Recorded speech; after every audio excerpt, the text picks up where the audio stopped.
குட்டீஸ், எல்லாரும் கதை கேட்க ரெடியா? இந்த வாரம் கதையோட தலைப்பு எரிகோவிலிருந்து தப்புதல். இந்த வாரத்துக்கான மனப்பாட வசனம் மத்தேயு 6:33 இருந்து எடுக்கப்பட்டிருக்கு.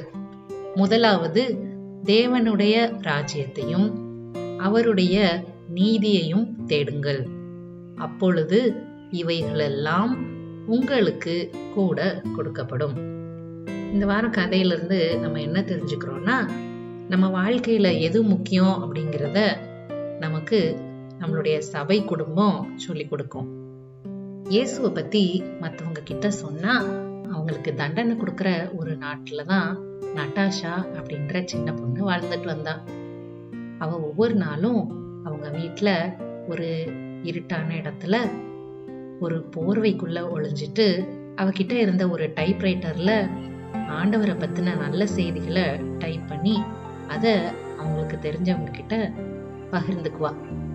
இப்படி ஒரு நாள் அவ செய்யும் போது அவ போலீஸ் கிட்ட மாட்டிக்கிட்டா. அந்த போலீஸ் அவளை அரெஸ்ட் பண்ணி ஜெயிலுக்கு கூட்டிட்டு போயிட்டாங்க. ஆனாலும் ஆண்டவர் அவளை பத்திரமா பார்த்துக்கிட்டாரு.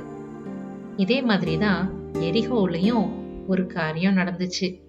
அது யாரு, என்ன நடந்துச்சு அப்படிங்கறத பாப்போமா? மோசே கானான் தேசத்தை வேவு பார்த்துட்டு வர சொல்லி 40 வருஷம் கடந்து போயிருச்சு.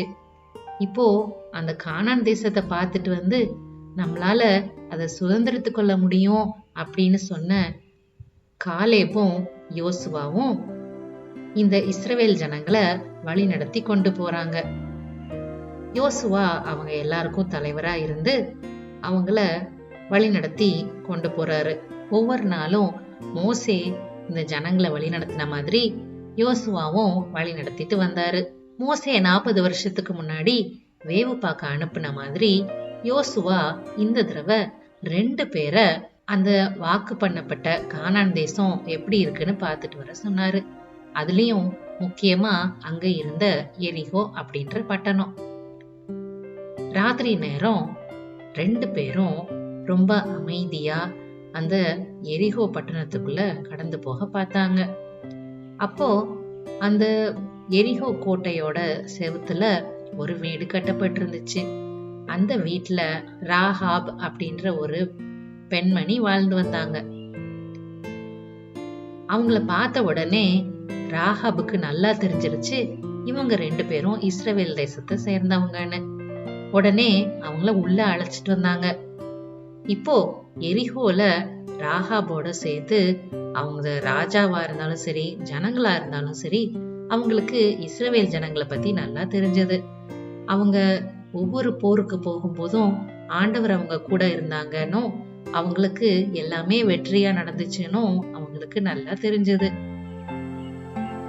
இது எரிகோல இருந்த எல்லாருக்கும் ஒரு பயத்தை உண்டாக்குச்சு. இப்படி 2 பேரு இஸ்ரவேல் தேசத்தை சேர்ந்தவங்க இந்த ஊருக்குள்ள வந்திருக்கிறாங்கன்னு தெரிஞ்சதும் ராஹாப் அங்க இருந்த போர் வீரர்களை கூப்பிடாம இந்த 2 பேரையும் அவங்களுடைய வீட்டுக்குள்ள அழைச்சிட்டு போனாங்க.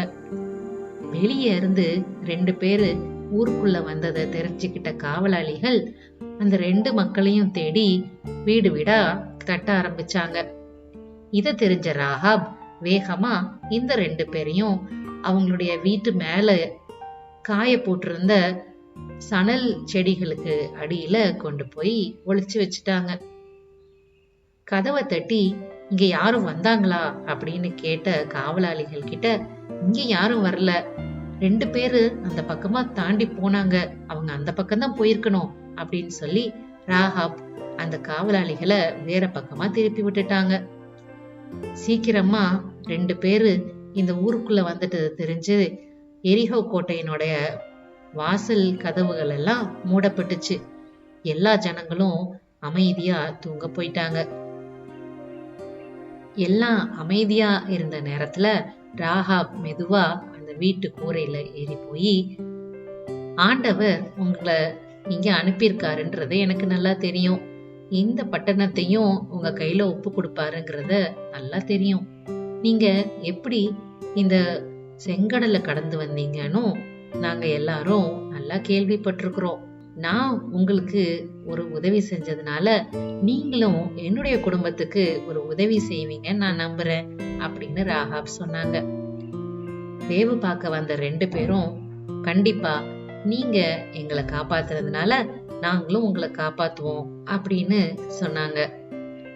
ராகாப் உடனே அவங்க வீட்டுல இருந்த ஒரு கயிறை எடுத்து ஜன்னல் வழியா இந்த 2 வேவு பார்க்க வந்த மனுஷங்களையும் இறக்கி விட்டுட்டாங்க. நீங்க இப்ப பத்திரமா இங்கிருந்து போலாம் அப்படின்னு சொன்னாங்க. உன்னுடைய வீட்டு ஜன்னல்ல ஒரு சிகப்பு நிறத்துல இருக்கிற கயிறை நீ தொங்க விடு. இந்த நகரத்தை நாங்க பிடிக்க வரும்போது உன்னுடைய வீடை நாங்க அடையாளம் கண்டுபிடிச்சுப்போம். நாங்க உங்களை காப்பாத்திடுவோம் அப்படின்னு சொன்னாங்க. ராகாப் இத கேட்டு அந்த 2 பேரையும் அங்கிருந்து அனுப்பி விட்டாங்க. மெதுவா அந்த ஜன்னல் வழியா ஒரு சிகப்பு நிற கயிறையும் அவங்க கட்டி அங்க கீழே விட்டுருந்தாங்க. ராகாப் அவளுடைய மனசுல அன்னைக்கு உண்மையான ஒரு முக்கியமான விஷயத்த கத்துக்கிட்டாங்க, அதை தெரிஞ்சுக்கிட்டாங்க. இஸ்ரவேலினுடைய தேவன் மெய்யான தேவன்னு, அந்த தேவன் எப்படிப்பட்ட ஒரு சூழ்நிலையிலையும் அவங்கள கைவிட மாட்டாங்க அப்படின்றத அவங்க தெரிஞ்சுக்கிட்டாங்க. நமக்கும் எப்படிப்பட்ட சூழ்நிலைகள் வரும்போது ஆண்டவர் நம்ம கூட இருக்கிறாரு, ஒரு மெய்யான தேவன் நம்ம கூட இருக்கிறாரு அப்படின்றத நம்மளும் தெரிஞ்சுக்கலாம். நீங்களும் தெரிஞ்சுப்பீங்களா? மறுபடியும் அடுத்த வாரம் உங்களை சந்திக்கிறேன். பாய்.